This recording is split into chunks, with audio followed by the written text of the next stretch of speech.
ಹೀಗೆ ಕಾಶ್ಮೀರದಲ್ಲಿ ಉಗ್ರರು ಹೀನ ಕೃತ್ಯ ಮಾಡ್ತಾ ಇದ್ದ ಹಾಗೆ ಭಾರತವು ಪಾಕ್ ಮೇಲೆ ಕೊತ ಅಂತ ಕುದಿತಾ ಇದೆ.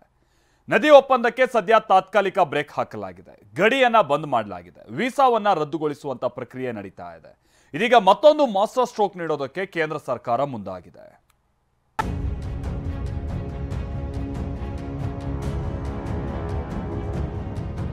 ಜಮ್ಮು ಕಾಶ್ಮೀರದಲ್ಲಿ ಉಗ್ರರ ದಾಳಿ ವಿರುದ್ಧ ಭಾರತ ಪಾಕಿಸ್ತಾನಕ್ಕೆ ಭರ್ಜರಿ ತಿರುಗೇಟನ್ನೇ ಕೊಡುತ್ತಿದೆ.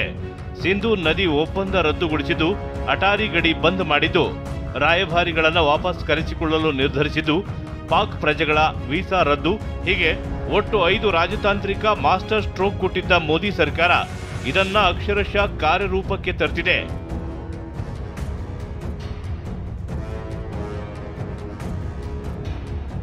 ಭಾರತದಿಂದ ಪಾಕಿಸ್ತಾನ ಪ್ರಜೆಗಳಿಗೆ ಗೇಟ್ ಪಾಸ್, ಎಲ್ಲ ರಾಜ್ಯಗಳ ಸಿಎಂಗಳ ಜೊತೆ ಅಮಿತ್ ಶಾ ಚರ್ಚೆ, ಪಾಕ್ ಪ್ರಜೆಗಳನ್ನ ಹುಡುಕಿ ಹೊರಗೆ ಕಳಿಸಲು ಸೂಚನೆ. ಕೇಂದ್ರ ಗೃಹ ಸಚಿವ ಅಮಿತ್ ಶಾ ಇಂದು ಮಹತ್ವದ ಸಭೆ ನಡೆಸಿದರು. ಅದರಲ್ಲೂ ಎಲ್ಲ ರಾಜ್ಯಗಳ ಮುಖ್ಯಮಂತ್ರಿಗಳಿಗೆ ದೂರವಾಣಿ ಕರೆ ಮಾಡಿದ್ದು ಹಲವು ಸೂಚನೆಗಳನ್ನು ಕೊಟ್ಟಿದ್ದಾರೆ. ಎಲ್ಲ ರಾಜ್ಯಗಳು ತಮ್ಮಲ್ಲಿರುವ ಪಾಕಿಸ್ತಾನಿ ಪ್ರಜೆಗಳನ್ನ ಗುರುತಿಸಿ ಎಲ್ಲ ಪಾಕಿಸ್ತಾನಿ ಪ್ರಜೆಗಳ ಬಗ್ಗೆ ಕೇಂದ್ರಕ್ಕೆ ಮಾಹಿತಿ ನೀಡಿ ಪಾಕ್ ಪ್ರಜೆಗಳನ್ನ ಗುರುತಿಸಿ ಗಡೀಪಾರು ಮಾಡಿ ಪಾಕ್ ಪ್ರಜೆಗಳು ಅವರ ದೇಶಗಳಿಗೆ ಬೇಗನೆ ಮರಳುವಂತೆ ಕ್ರಮ ಕೈಗೊಳ್ಳಿ ಎಂದು ಅಮಿತ್ ಶಾ ಎಲ್ಲ ರಾಜ್ಯಗಳ ಸಿಎಂಗಳಿಗೆ ಸೂಚನೆ ನೀಡಿದ್ದಾರೆ.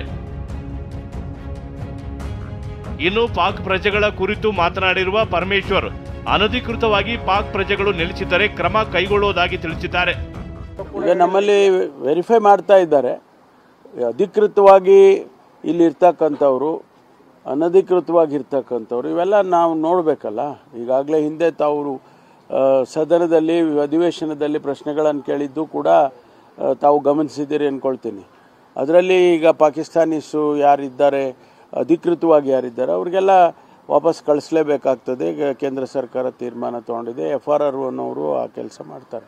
ಅಲ್ಲಲ್ಲ, ಅನಧಿಕೃತವಾಗಿರೋದು ಗೊತ್ತಿಲ್ಲ, ಅದನ್ನ ವೆರಿಫೈ ಮಾಡಬೇಕು. ಅಧಿಕೃತವಾಗಿರೋರನ್ನ ಕಳಿಸೋದಕ್ಕೆ ನಮ್ದೇನು ತಕರಾರು ಇಲ್ವಲ್ಲ. ಪಾಕಿಸ್ತಾನ ಪ್ರಜೆಗಳ ಒಟ್ಟು 17 ರೀತಿಯ ವೀಸಾಗಳನ್ನ ರದ್ದುಗೊಳಿಸಿ ಕೇಂದ್ರ ಗೃಹ ಇಲಾಖೆ ಆದೇಶ ಹೊರಡಿಸಿದೆ. ಪ್ರಸ್ತುತ ಭಾರತದಲ್ಲಿರುವ ಪಾಕ್ ಪ್ರಜೆಗಳು ತಮ್ಮ ದೇಶಕ್ಕೆ ಮರಳಲು ಏಪ್ರಿಲ್ 27ರ ಗಡುವು ನೀಡಲಾಗಿದೆ. ಇನ್ನು ಮೆಡಿಕಲ್ ವೀಸಾದಲ್ಲಿರೋರಿಗೆ ಏಪ್ರಿಲ್ 29ರ ಡೆಡ್ಲೈನ್ ನೀಡಲಾಗಿದೆ. Bureau report, TV9.